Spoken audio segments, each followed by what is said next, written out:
अगर आप हमारे चैनल पर नए हैं तो आप हमारे चैनल को जरूर सब्सक्राइब करें, लाइक करें, बेल आइकॉन के बटन को दबाएं ताकि तुरंत आप तक ऐसे अनुभव और मानव धर्म परिचय पहुंच सके और आप इन वीडियो के द्वारा आप अपने मानव जीवन को अच्छा बना पाए। ढोंगी बाबा पार्ट 1970 जानेवारीची ही गोष्ट 1969 साली महात्यागी बाबा जुमदेवजींचा मुलगा महादेव याने Visvesvaraya regional college of engineering Nagpur येथून BE ची परीक्षा प्रथम मेरिट क्रमांकाने उत्तीर्ण केल्यानंतर पुढील उच्च शिक्षणाकरिता परदेशात जाण्याचा प्रयत्न केला।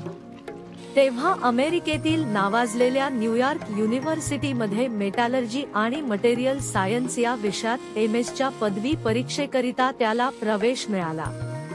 महादेव विमानाने अमेरिकेला जाणार होता। त्याला निरोप देण्याकरिता दिल्लीला महादेव बरोबर महात्यागी बाबा जुमदेवजी, आई सौ वाराणसीबाई, त्याची मावशी सौ चंद्रभागाबाई निखारे, मामी सौ गयाबाई बुर्डे आणि त्याचा मित्र विठ्ठल राऊत इतके लोक गेले होते। दिल्लीला विठ्ठल राऊतचा मोठा भाऊ राहत होता।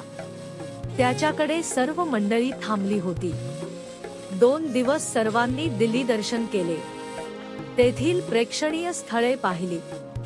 ताजमहाल, चारमिनार, जंतर मंतर, लाल किल्ला इत्यादी स्थळांना भेटी दिल्या।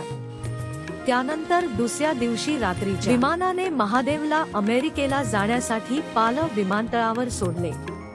नंतर परत सर्वजण मुक्कामाच्या ठिकाणी आले। रात्रभर थांबून दुसऱ्या दिवशी आपसात सर्वांनी विचार केला की येथून जवळच हरिद्वार, ऋषिकेश ही ऐतिहासिक तीर्थक्षेत्रे आहेत, त्यामुळे ती तीर्थक्षेत्रे पाहून यावी। ठरल्याप्रमाणे सर्वजण रेल्वेने ऋषिकेशला जाण्यासाठी सकाळीच निघाले। त्यांनी सोबत फराळाचे साहित्य घेतले होते। जानेवारीचा महिना असल्यामुळे ऋषिकेशला खूप थंडी पडली होती। ऋषिकेश रेल्वे स्टेशन पासून ऐतिहासिक स्थळापर्यंत जाण्यास घोडागाडी केली।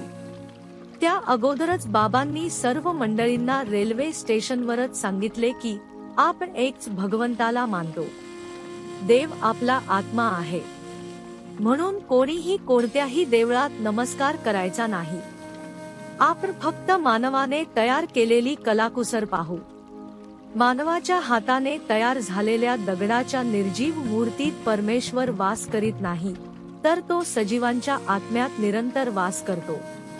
ठरल्याप्रमाणे ते सर्वजण ऋषिकेश या गावी ऐतिहासिक आणि प्रेक्षणीय स्थळे पाहण्याकरिता निघाले। रस्त्यात त्यांची गुजरात येथून आलेल्या एका मारवाडी जोडप्याशी ओळख झाली होती।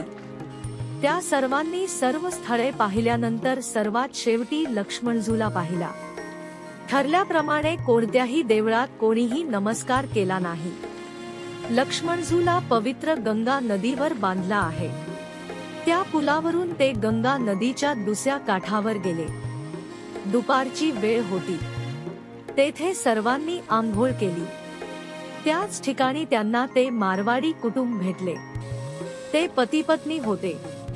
मारवाडी समाजात अशी एक प्रथा आहे की जेव्हा ते तीर्थस्थानाला जातात तेव्हा त्या समाजाची बाई कोणत्याही माणसाला आपला बंधू मानते जर तिचा भाऊ बरोबर नसेल तर, आणि त्या भावाला भेट म्हणून काही वस्तू प्रदान करते।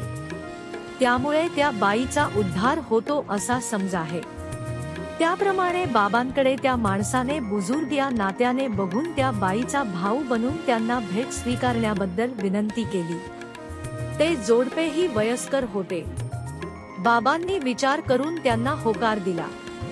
त्याप्रमाणे सर्वांच्या आंघोळी आटोपल्यावर त्या बाईने बाबांना आपला भाऊ मानून वस्तू भेट दिल्या आणि रीतिरिवाजाप्रमाणे त्यांची पूजा केली। त्यानंतर बाबांनी त्यांना परमेश्वराबद्दल मार्गदर्शन केले आणि त्याला टिकविण्याकरिता मानवाने नेहमी सत्य, मर्यादा, प्रेमाने वागले पाहिजे असा हितोपदेश केला। त्यानंतर बाबांनी त्यांना फराळ करण्याचा आग्रह केला, परंतु त्यांना संकोच वाटू लागला।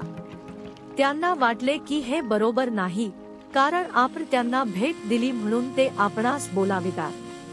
यावर बाबांनी पुन्हा मार्गदर्शन केले की या पृथ्वीतलावर कोणत्याही मानवाने संकुचित विचार ठेवता मानवाने एकमेकांचे हृदय जिंकून एकता निर्माण केली पाहिजे. सर्व मानव परमेश्वराची लेकरे असल्यामुळे समान आहेत. मानव कर्मकर्ता आहे, म्हणून सर्वांचे विचार सारखेच असाव्यास पाहिजे जे परमेश्वराला प्रिय आहेत. त्यानंतर त्यांनी बाबांबरोबर फराळ केला आणि तेथून पुढे हरिद्वारला जाण्याकरिता त्या कुटुंबासहित रेल्वे स्टेशनवर गेले. हरिद्वारचे तिकीट काढून हरिद्वारला जाणाऱ्या गाडीत सर्व मंडळी एकाच डब्यात बसली. त्या डब्यातील एका कंपार्टमेंटमध्ये एक महात्मा ऋषी बसले होते. त्याच कंपार्टमेंटमध्ये बाबा त्यांच्याजवळ बसले आणि समोरच्या बाकावर बाया मंडळी बसली. बाबांची आणि तपस्व्याची ओळख झाली. त्यानंतर त्या तपस्व्याने बाबांना विचारले की तुम्ही सर्वजण कोठून येत आहात आणि कुठे निघाले आहात. तेव्हा बाबांनी त्याला उत्तर दिले, आम्ही नागपूरला राहतो. दिल्लीवरून मुलाला अमेरिकेला जाण्यासाठी सोडले आणि ऋषिकेश हे ऐतिहासिक स्थळ पाहण्यास आलो. तेव्हा त्या ऋषीने बाबांना प्रश्न केला की आपण भगवंताचे मंदिर पाहिले काय. तेव्हा बाबा उत्तरले, आपण फार उत्तम प्रश्न विचारला. महात्माजी, आम्ही येथील सर्व देवळे पाहिली. मानवाने बनविलेल्या कला पाहिल्यात, परंतु कोणत्याही देवळात नमस्कार केला नाही, कारण आम्हाला फक्त निर्जीव मूर्ती दिसल्या, भगवंत दिसला नाही. तेव्हा ऋषीने म्हटले, आपण असे कराव्यास नको होते. त्यानंतर बाबा पुढे म्हणाले की या देशाची लोकवाणी काय आहे हे मला माहित नाही, परंतु ज्या व्यक्ती परमेश्वराशी संबंधित असतात त्यांना असे वाटते की देवळात प्रणाम केला नाही तर परमेश्वराचा अनादर होतो.